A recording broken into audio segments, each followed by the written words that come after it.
112 klausome. Jūs man duokite tokią informaciją, kur galima žmogui pasidėti, pavyzdžiui, pavargusiam.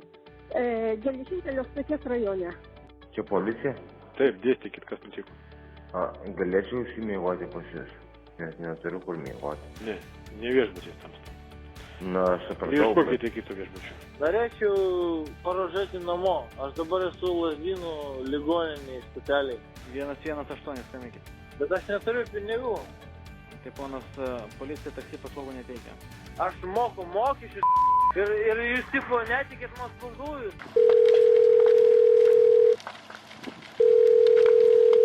Šiuo metu visi operatoriai užimti.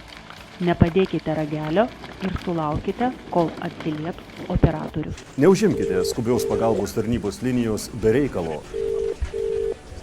Kitą kartą tau pačiam gali prireikti skubios pagalbos.